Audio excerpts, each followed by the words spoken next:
जय श्री राम। शंखनाद में आपका स्वागत है। महाराष्ट्र में उद्धव ठाकरे और राज ठाकरे का गठबंधन तो हो गया। बीएमसी चुनाव के लिए, राजनीतिक अस्तित्व बचाने के लिए इन्होंने ये अटपटी जोड़ी तो बना ली है, लेकिन अब इस जोड़ी के साइड इफेक्ट नजर आने लगे हैं।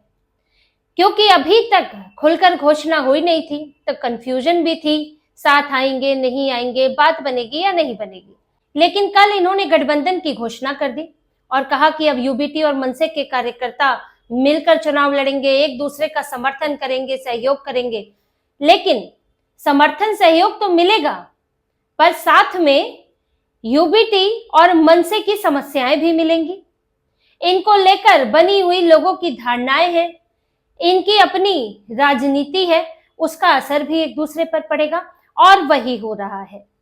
राज ठाकरे पहली बार ऐसे गठबंधन में आए हैं, ऐसी पार्टी के साथ आए हैं जो कि मुस्लिम परस्त हो चुकी है, जो तुष्टीकरण वाली पार्टी बन चुकी है, यानी कि उद्धव ठाकरे की पार्टी। अब राज ठाकरे के लिए अपनी हिंदुत्ववादी छवि बचाना मुश्किल हो रहा है। आप मराठी भले ही कर ले, लेकिन महाराष्ट्र का मराठी हिंदू ही है। मुसलमान तो खुद को मराठी मानता नहीं है, भले ही वो मराठी है, यहीं पैदा हुआ है, महाराष्ट्र में तो मराठी ही होगा, लेकिन वो तो मुस्लिम पहचान लेकर चलता है। तो किन मराठियों की बात कर रहे हो आप? हिंदू मराठियों की। अब आप जिस नेता के साथ हैं, वो औरंगजेब की कब्र के लिए लड़ रहा था। जब नागपुर में मुसलमानों ने हिंदू मोहल्ले पर हमला किया, हिंदुओं की दुकानें तोड़ी, तो उनके नेता संजय राउत हिंदुओं को ही आरोप लगा रहे थे। तो अब राज ठाकरे ये कैसे लोगों को समझाएंगे कि हम मराठी के साथ हैं, लेकिन हिंदू के साथ हम नहीं हैं? तो ये मराठी हिंदू वाला आपका भ्रम फेल होता दिख रहा है यहाँ पर, कि आप कह रहे हो कि मराठी के नाम पर वोट दो और मैं मराठी करूंगा, लेकिन काम मुसलमानों के लिए करूंगा, क्योंकि मैं तो उद्धव ठाकरे के साथ हूं। तो क्या आप ये मूर्ख बना रहे हैं मराठी के नाम पर? तो अब इनकी पोल खुल रही है। जब तक आप अकेले थे तब तक बात अलग थी।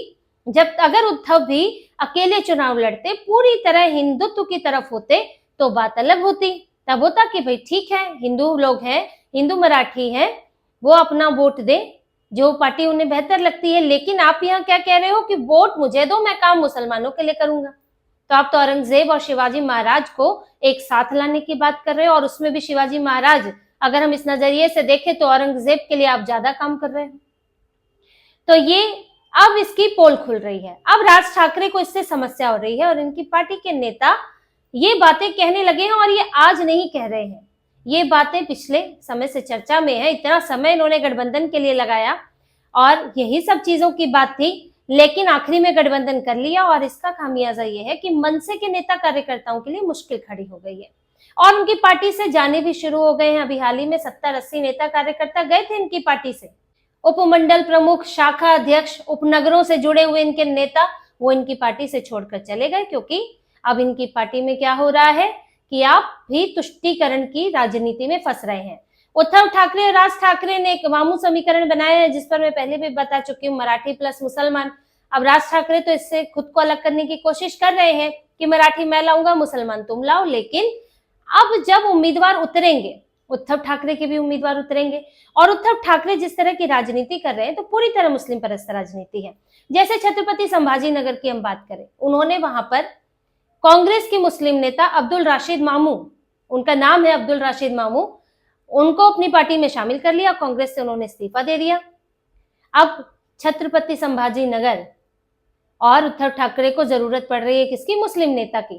तो उद्धव ठाकरे की राजनीति साफ दिख रही है कि वो तुष्टीकरण की राजनीति कर रहे हैं, मुसलमानों का वोट पाने की कोशिश में लगे हैं, हाथ जोड़कर खड़े हुए हैं। और वहीं छत्रपति संभाजी नगर में अब इनके नेता छोड़ रहे हैं। इन्हीं के ही वरिष्ठ नेता राजू वैद्य ने पार्टी छोड़ दी, बीजेपी ज्वाइन कर ली है। और उससे वहां के इनके एक नेता है चंद्रकांत खैरे, वो भी इनसे नाराज है। और सिर्फ ये तो नेताओं के नाम है, कार्यकर्ता परेशान है कि हम किसके लिए वोट मांगे, किसके आधार पर वोट मांगे। अब हम मुस्लिम मोहल्लों में जाकर वोट मांगे? शिवसेना वाले जो भगवा झंडा लेकर चलते थे, बाला साहेब ठाकरे, हिंदू हृदय सम्राट, उन्हीं के अनुयायी ये लोग हैं। आज ये लोग मुस्लिम मोहल्लों में जाकर जनाब जनाब कह के वोट मांगेंगे?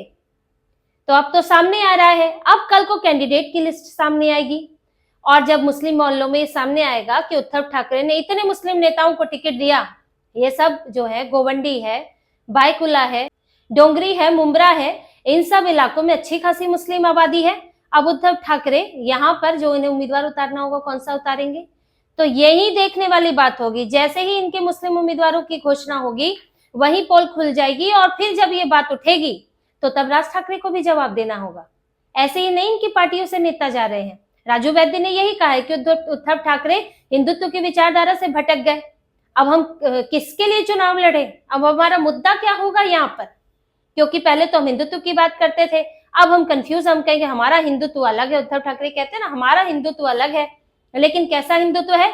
जब बांग्लादेश में दीपू चंद्र दास की हत्या हो गई, बर्बर हत्या हो गई, लिंचिंग हो गई, लेकिन आपकी पार्टी के मुंह से एक शब्द नहीं फूटा। आपकी पार्टी ने कोई विरोध प्रदर्शन नहीं किया, इस मुद्दे को नहीं उठाया, अपना बीएमसी में लगे पड़े, व्यस्त है उसके अंदर। और जब यहाँ पर दिल्ली में ब्लास्ट हुआ, कश्मीर के कई मुसलमान, डॉक्टर मुसलमान इसमें शामिल थे, लेकिन आपकी पार्टी ने एक शब्द नहीं कहा, जबकि बाला साहेब ठाकरे की पार्टी जब ये हुआ करती थी तो इन मुद्दों पर तो हंगामा हो जाता था।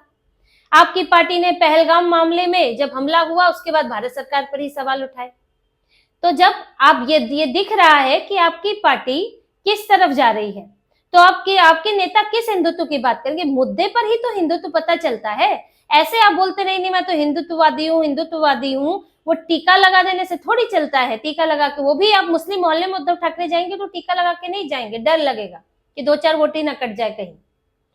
तो आपके सिर्फ शब्दों से नहीं होता है, कर्म भी दिखने चाहिए, कथनी से नहीं। इनकी कथनी करनी में बहुत अंतर है। जब भी हिंदुओं को जरूरत होती है तो उद्धव ठाकरे गायब होते हैं या उल्टा हिंदू संगठनों को कोस रहे होते हैं।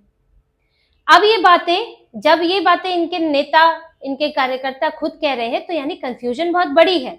आप ये भले ही कहें कि हमारी पार्टी मनसे के कार्यकर्ता और यूबीटी के कार्यकर्ता मिलकर चलेंगे, मिलकर तो वो आपस में चल लेंगे, लेकिन मुस्लिम मोहल्ले में कैसे चलेंगे? मुस्लिम मोहल्ले में कौन जाने वाला है? और जब उम्मीदवार उतरेंगे तो वो क्या जवाब देंगे? तो यही बात है अब इनकी पार्टी में खटक रही है, और उद्धव ठाकरे की पार्टी में तो लंबे समय से खटक रही है। एक बड़ा समूह है जो कहता है कि वापसी कर लो, हिंदुत्व की तरफ वापसी कर लो, चाहे अकेले चुनाव लड़ना पड़े, लेकिन आप हिंदुत्व की बात करो, हिंदुत्व के मुद्दे उठाओ। लेकिन उद्धव ठाकरे मानने वाले नहीं है, क्योंकि संजय राउत की सलाह पर चलते हैं, इसलिए इनके नेता जा रहे हैं। पिछले 1.5 साल में इनके 28 पार्षद जा चुके हैं, शिंदे की पार्टी में या बीजेपी में, और अब भी जा रहे हैं। और यहाँ तक कि जिस दिन स्थानीय निकाय चुनाव के नतीजे आए उस दिन भी इनकी पार्टी के 4-5 नेता छोड़कर चले गए थे। बड़े बड़े नेता गए हैं, तेजस्वी घोसालकर जैसी नेता चली गई, संजय लाखे पाटिल चले गए हैं इनकी पार्टी से, और सुभाष भोईर जैसे पुराने नेता, इनके समर्थक नेता चले गए हैं। तो ये सब के पीछे यही है कि आपने सबकी राजनीति खत्म कर दी है, और आपका भविष्य भी नहीं दिख रहा है आपके नेताओं को कि इस पार्टी में रह के कुछ मिलने वाला है। इससे पहले ही देखिए, बाद में तो बीजेपी और शिंदे का दरवाजा भी बंद हो जाएगा, क्योंकि चुनाव तो आएंगे 4 साल बाद। अब किसको जरूरत है, कौन से चुनाव आने वाले हैं, तो दूसरी पार्टियों से लोग रखे क्यों जाएंगे? लेकिन आप चुनाव से पहले किसी पार्टी में जाते हैं और आप अच्छे नतीजे लेकर आते हैं, लगता है पार्टी को कि आपके आने से फायदा हुआ, तो आपके वहां पर चांस बढ़ जाते हैं, फिर आप आगे की राजनीति वहां कर सकते हैं, और आपको दूसरे मौके भी मिल सकते हैं, क्योंकि बड़ी पार्टी है, सत्ताधारी पार्टी है। तो उद्धव ठाकरे को ये मुस्लिम राजनीति भारी पड़ रही है, और इस गठबंधन की घोषणा के बाद राज ठाकरे को भी भारी पड़ रही है, क्योंकि आप चाहे कितना भी कह ले, छींटे तो आप पर पड़ेंगी ही। आपने भी तुष्टीकरण के कीचड़ में पैर डाला है तो बच नहीं पाएंगे। मैं तो मराठी हूँ नहीं चलेगा, आपको जवाब देना पड़ेगा। अभी तो शुरुआत हुई है, कैंडिडेट उतरने दीजिए, फुल फ्लैश चुनाव होने दीजिए। राज ठाकरे पर भी सवाल उठेंगे कि बताएं, राज ठाकरे की भी चुप्पी है। बांग्लादेश में हिंदू को मारा गया, लेकिन राज ठाकरे ने चुप्पी साध कर रखी हुई है। ये दोनों भाई तुष्टीकरण में डूब गए हैं और बाला साहेब ठाकरे को शर्मिंदा कर दिया है। बाला साहेब ठाकरे ने शायद ही कभी सोचा भी नहीं होगा कि जो दो उनके परिवार के ही हैं, परिवार के लोग जो उनके तहत जिन्होंने राजनीति सीखी, उनकी विचारधारा के सबसे करीब, बाला साहेब ठाकरे के सबसे करीब, आज वो उन्हीं के विचार से अलग हो गए हैं, भटक गए हैं, और नाम डुबो लिया है, पार्टी डुबो ली है। तो उद्धव ठाकरे की पार्टी और राज ठाकरे की पार्टी में अब समझिए इस्तीफों की झड़ी है।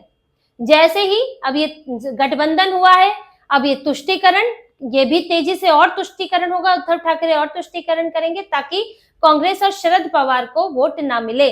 कांग्रेस तो गठबंधन करेगी नहीं, ये लोग इतने दिनों से इंतजार कर रहे थे कि गठबंधन करें और इसीलिए उसके बाद हम घोषणा करें। कांग्रेस मानने वाले नहीं है। संजय राउत ने भी राहुल गांधी के हाथ पैर जोड़ लिए हैं फोन पर। शरद पवार की भी इच्छा नहीं है। शरद पवार को कांग्रेस साथ लाना चाहती है। अभी कांग्रेस के कुछ नेता, इनकी जो यहाँ की वर्षा गायकवाड़, वो इनसे मिली थी शरद पवार से, तो वो चाहते हैं कि कांग्रेस और शरद पवार साथ में आए। पहले भी इनका अलायंस रहा है और इसके साथ आने से मुस्लिम वोट भी नहीं बटेगा। तो अगर कांग्रेस और शरद पवार साथ आ जाते हैं तो इनके पास बचेगा क्या? कुछ नहीं इनके हाथ आने वाला है। इसलिए कोशिश करें कि शरद पवार कैसे भी आ जाए।